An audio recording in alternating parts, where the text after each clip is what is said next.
جماعت political social and religious organisation ہے. ہم کافی عرصے میں میدان میں 1971 سے 1987 تک میدان میں داندلی کی ہے. تو اس وقت جو وہ ماحول بنا ہے اس وجہ سے ہم احتجاجاً الیکشن سے باہر تھے. ہم لوگوں میں مذہبی کام کرتے تھے, سوشل کام کرتے تھے. آپ روڈز کی حالت دیکھیں, اب ان کے کوئی فیسلٹی نہیں ہے, میڈیکل فیسلٹی اس اندازے کی نہیں ہے. ایجوکیشن لیول پہ آپ دیکھیں ان لوگوں کے ساتھ کون سا رویہ ہے. اب لوگوں اس وقت ہمارے ساتھ موجود ہے جماعت اسلامیہ کے بیکڈ کینڈیڈیٹ حافظ محمد سکندر ملک, جن سے ہم بات چیت کریں گے اور یہ جانیں گے کہ بانڈی پورہ سے اس الیکشن کو لڑ رہے ہیں اور پہلی بار جو ہے الیکشن کو اس بار لڑ رہے ہیں اس میدان میں. بہت بہت شکریہ, اپنا قیمتی وقت آپ نے ہمیں دیا. آپ سے جاننا چاہیں گے پہلی بار الیکشن میں آپ آئے اور الیکشن کو پہلی بار لڑ رہے ہیں, لوگوں سے مل جلے, ڈور ڈور کیمپینز چلائی, کیسا لوگوں کا رجحان رہا؟ وعلیکم السلام ورحمۃ اللہ.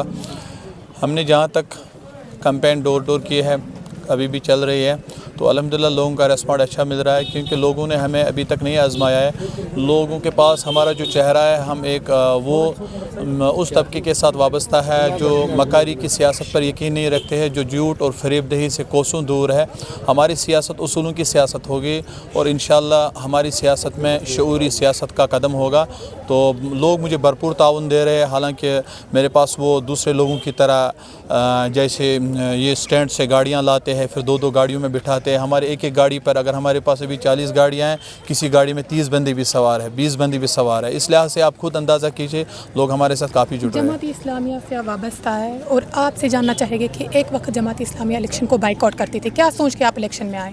دیکھیں, جماعت کے بارے میں شاید آپ کو معلوم نہیں ہے. Jamaat political social and religious organisation ہے. ہم کافی عرصے میں میدان میں 1971 سے 1987 تک میدان میں تھے اور ہم الیکشن میں حصہ لے رہے تھے. پنچایت الیکشن, اسی طرح اسمبلی الیکشن, پارلیمنٹ الیکشن, ہم نے کافی الیکشنز لڑے.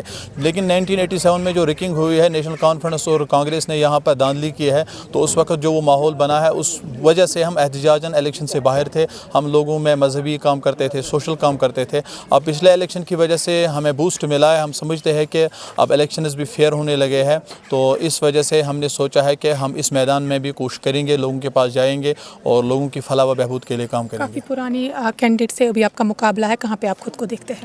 دیکھیں, اگر لوگوں میں شعور بیدار ہوگا تو یہ کینڈیڈیٹس وہ لوگ ہیں جنہوں نے اس کانسٹیٹنسی کو استحصال کیا ہے. آپ اس کانسٹیٹنسی میں, یہ بہت بڑا علاقہ ہے ہمارا شاہ گنڈ کا علاقہ, یہاں سادہ لوگ رہتے ہیں, بڑے اچھے لوگ ہیں, دیندار لوگ ہیں, اچھے لوگ یہاں پائے جاتے ہیں. لیکن ان کے ساتھ پچھلی پارٹیوں نے صرف استحصال کیا ہے. آپ روڈز کی حالت دیکھیں, اب ان کے کوئی فیسلٹی نہیں ہے, میڈیکل فیسلٹی اس اندازے کی نہیں ہے. ایجوکیشن لیول پہ آپ دیکھیں ان لوگوں کے ساتھ کون سا رویہ ہے. اب لوگوں کو خود فیصلہ کرنا ہوگا, انہوں نے ووٹ کو پھر ان لوگوں کو دینا ہوگا. لیکن ہماری جہاں تک پہنچے, ہم ان کے پاس جائیں گے, آواز ان کو دیں گے, ووٹرز کو خبردار کریں گے اور ووٹر کے پاس جائیں گے. انہیں چہرے بہت سارے سامنے ہیں, آزمائے ہوئے چہرے کو اگر وہ پھر آزمائیں گے, یہ ان کی پھر غلطی ہوگی. لیکن ہمیں لگ رہا ہے کہ اس دفعہ ایسا نہیں ہوگا. جس علاقے سے آپ اس الیکشن کو لڑنے جا رہے ہیں, اس علاقے کے کیا کیا مسئلے ہیں جو بھی حل نہیں ہوئے؟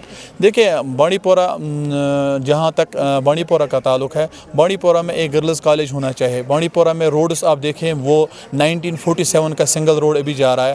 اب یہ لوگوں کو آج خواب دیکھ رہے ہیں ہم آپ کو 3 لائن کا روڈ سری نگر تل, پہلے تو یہ سنگل روڈ پورا کریں. اب یہ آج خواب دیکھ رہے ہیں کہ ہم وہ کریں گے, یہ کریں گے, لیکن ان کے پاس وہ پروگرام نہیں ہے. اب لوگوں کو ان پر یقین ہے نہیں, لیکن اب وہ جیسے لوگوں کو ورگلائیں گے, جیسے کام کریں گے. لیکن ہماری سیاست جو ہے وہ ان کی سیاست سے کافی زیادہ مختلف ہے. ہمارے ساتھ مہذب لوگ الحمدللہ جڑ رہے ہیں, ہمیں ان لوگوں پر یقین ہے, تو ہماری کوشش ہوگی ہم الحمدللہ میدان میں اچھی طریقے سے کام. اگر آپ اس الیکشن میں جیت حاصل کر پائیں گے تو آپ ہمیں دیکھنا ہے کہ جیسے اس وقت آپ کے ساتھ لوگ شانہ بشانہ کھڑا ہے, آپ بھی اس وقت ان کے ساتھ شانہ بشانہ. دیکھیں, میں نے جب سیاسی طور اپنے مزاج کو پرکھایا ہے, میں ایک دیندار الحمدللہ انسان ہوں. ہم ہر وقت یہ یقین رکھتے ہیں, ہر نماز کو آخری نماز سمجھ کر پڑھتے ہیں اور ہمیں فکر آخرت پر یقین ہے. ہماری یہی کوشش ہے کہ اگر ہمیں اللہ تعالیٰ نے موقع دیا, ہم اس وقت بھی سادہ لباس میں ہوں گے, لوگوں کی خدمت خلق کریں گے, لوگوں کے لیے کام کریں گے, کیونکہ ہمیں زیادہ پر آخرت پر وشواس ہے. ہم سمجھتے ہیں کہ اس زندگی کو ختم کر کے پھر حساب دینا. اور ایک سوال آپ سے جاننا چاہیں گے, جو جماعت اسلامی کے انڈیپینڈنٹ کینڈیڈیٹ جتنے بھی اٹھے ہیں یہاں پہ الیکشن میں جو پارٹیسپیٹ کر رہے ہیں, آپ کو لگتا ہے کہ اگر یہ جیت حاصل کر پائے گے تو جموں کشمیر کے لوگوں, خاص طور پر کشمیر کے لوگوں کے لیے ایک بدلاؤ ہے؟ پھر جموں کشمیر ماحول ہی بدل ہوگا. ہم لوگ مزاجاً ہارڈ کور ہیں اور ہم قوم کے لیے کمپرومائز نہیں کریں گے, نہ ہم نے کبھی کیا ہے. ہم سمجھتے ہیں جیل جانا ہمارے لیے کوئی, یہ تو ہم سمجھتے ہیں یہ تو گھر میں کھانے والی بات ہے. کیونکہ ہم نے جیل کاٹی ہے. ہم ان چیزوں سے ڈرتے نہیں ہیں. ہم قوموں کے مسائل یہ لوگ ایک دن بھی حوالات میں نہیں گزاریں گے. ان میں وہ کلیجہ نہیں. اگر ان کو کہیں گے بی جے پی RSS کل اس بل پر سائن کرو, یہ کریں گے سائن. ان کے پاس کون سا موٹو ہے؟ ان کی لائن درست نہیں ہے. ان کا لوگوں کے پاس یہ کس منہ سے آج لوگوں کے پاس جائیں گے؟ بس ساز رقص اور ڈول بجانے سے لوگوں کو مائل کرنا, اس کو ہم پالیٹکس نہیں کہتے ہیں.